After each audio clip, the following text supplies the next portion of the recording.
everyone. Today we are going to be talking about Dplyr, and the reason why I'm so excited is because this is a topic that I never formally learned, and I wish that I learned sooner. I learned it pretty late into my career as a statistician, and now that I know all these tools, I think back to all the analysis that I've done, and I was like, oh, I could have saved myself so much time. So I'm very excited about it. Dplyr is a package in R that has functions that are related to data manipulation and cleaning in a sense. I don't know about you, but I personally never read a data set into R and then just immediately have been able to do what I want.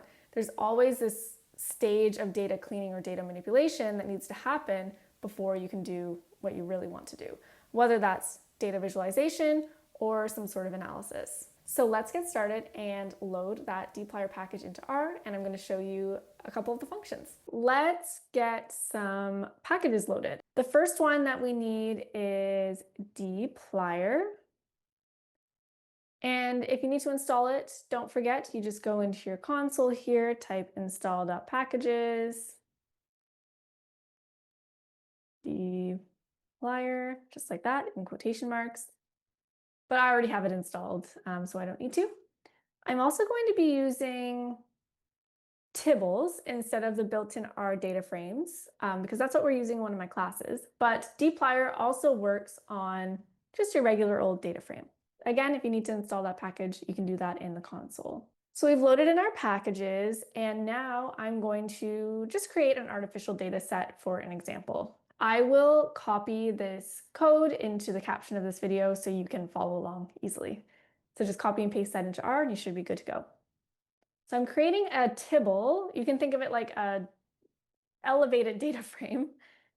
And it looks a little bit something like this. So we have some artificial data of people, the number of rooms that they rented in an apartment, their rent in 2024, their rent in 2025, and the city that they were located in. So these people all rented for at least 2024 and 2025. We are going to start by looking at the select function. And what this does is it allows you to keep or remove columns. So you're selecting column names. For example, if I wanted to, in this housing data, keep only the name and rent underscore 2024 columns, then I could run the following code. I'm going to call select. That's a function from Dplyr. My first argument, so the first thing that I put in that function, is the name of the data frame, and that's housing data. And then it's pretty simple. All I want to do is indicate which columns I want to select. So I want it name and rent underscore 2024. Make sure everything's spelled properly, and it is case sensitive. So when I run that, it sends it to the console, and I can see I get a kind of condensed data frame where I only have name and rent underscore 2024. I can have as many arguments as I want here. Maybe I also want rent 2025. Can run that code, and I can see that was added. I can also remove columns, so I can only specify ones that I remove, and it will keep everything else. And I do this with the minus symbol. So perhaps I don't want city. This is saying, okay, I want the housing data and I want all of the rows except for city. So you can see that that city column was removed. Now, as for calling this select function, I want you to notice that we are not overwriting the housing data. So if we look at housing data again, it's the full data set. So when we're calling select or any Dplyr function on housing data, it's not overwriting it. If we did want to save the output, say we want it all but city, I could have another object in R, and I could name it maybe housing data, no city, something like that. And I'm assigning this to it. So when I run that code, nothing's going to pop up. But when I print out the output, I can see that it is housing data without city. So just remember, if you want to save this output, you need to assign it to a variable. Otherwise, it's just going to display it and not save it. The next function we want to talk about is filter. And this is going to allow you to keep or remove rows of the data. And it's going to be based on conditional statements. We'll see what that means in just a moment. So select is on columns and filter is on rows. How we use this function is we type filter, and the first argument is again the data set that we want to filter on, that's housing data. And then we are going to provide a statement saying what type of data we want to add or keep or remove. So for example, if I have a statement, I'm going to keep rows where it's true. Okay, let's choose rows where the rent underscore 2025 is strictly greater than 2,500. So based on this, we should not have Richa, we should not have David, but all the other ones, the rent is above 2,500. Oh, and we shouldn't have Omar either because that value is not strictly greater than 2,500. So let's see what the output is here. Okay, yes, we removed those 3 observations, and now we're left with only observations where rent underscore 2025 is bigger than 2,500. So you can do these sort of mathematical statements. We could do greater than or equals to. That should put Omar back in the equation. Yes, it did. We could do less than or equal to, less than or equal to, strictly less than, is not equal to, equal to. It's just a way that we filter based on a value.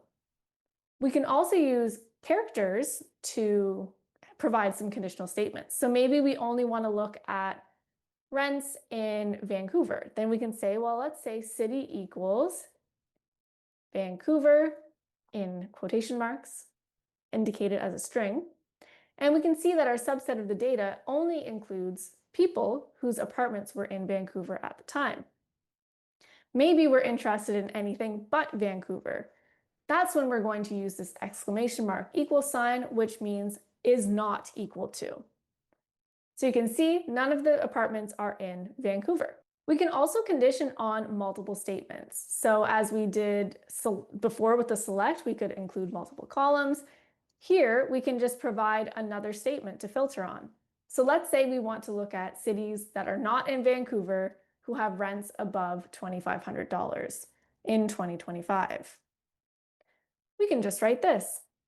And we see that we only have apartments or observations where we have rent above $2,500 in 2025 and that are not in Vancouver.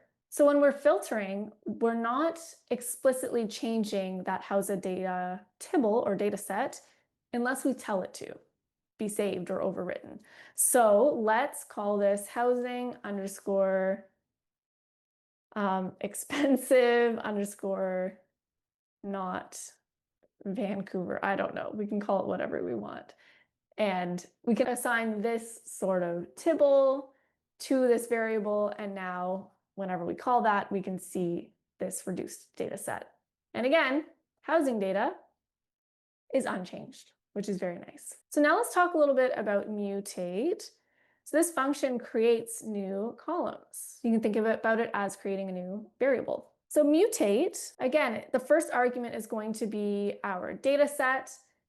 And then the second one is going to be an equation representing the new column and its column name. So let's say we want to make a column that is the rent per room, because right now we have the total rent, but it doesn't tell us a lot of information about the cost per room because people have different numbers of room. So let's say we want to make a new column called rent per room in 2025.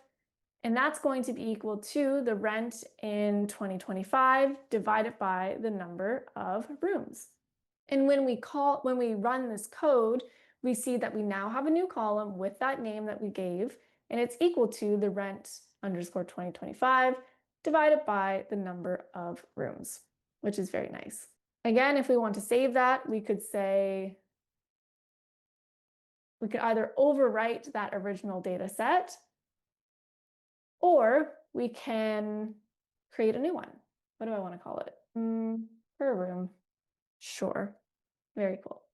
So that's a really nice way to create new columns.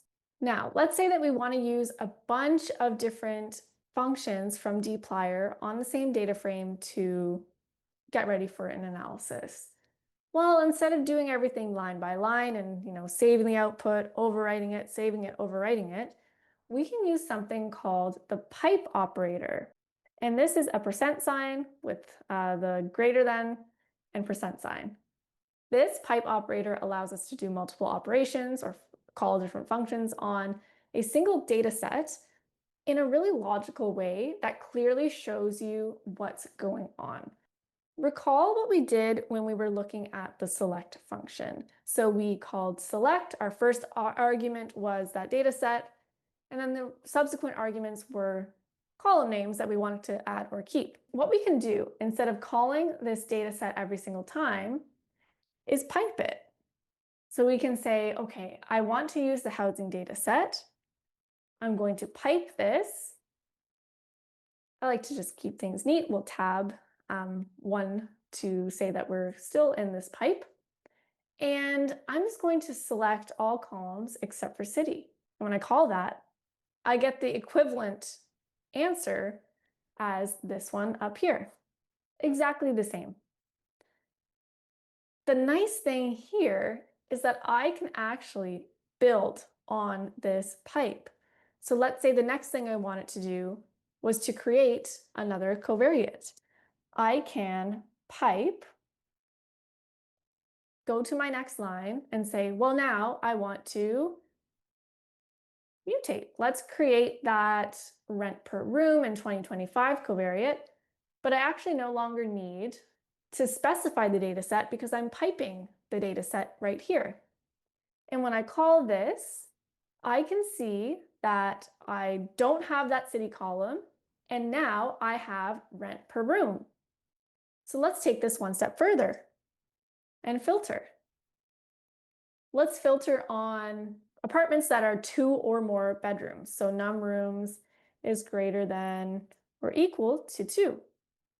Then I've reduced my data set again. So this is a nice way to call multiple functions in one very readable code chunk.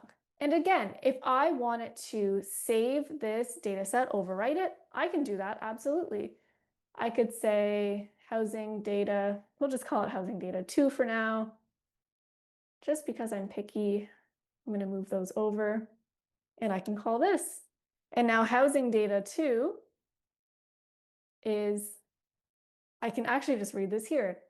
It's the data set, but I took out the city column. Then I created a rent per room in 2025 variable, which was the rent in 2025 divided by the number of rooms. And then I filtered on 2 bedrooms or higher. And you can see that in the data. So I'm going to leave it there as a little intro to Dplyr. In the next video, we are going to be looking at arranging or sorting our data, grouping by to create really nice summaries of our data. And then I'm also going to show you how to level up your filtering and selecting by looking at some of the tidy select functions, which are in a package called tidyverse. And these are really nice functions to have in your toolbox. So let me know if there are any other topics related to Dplyr that you'd like to see in the next video. But for now, take care and happy coding.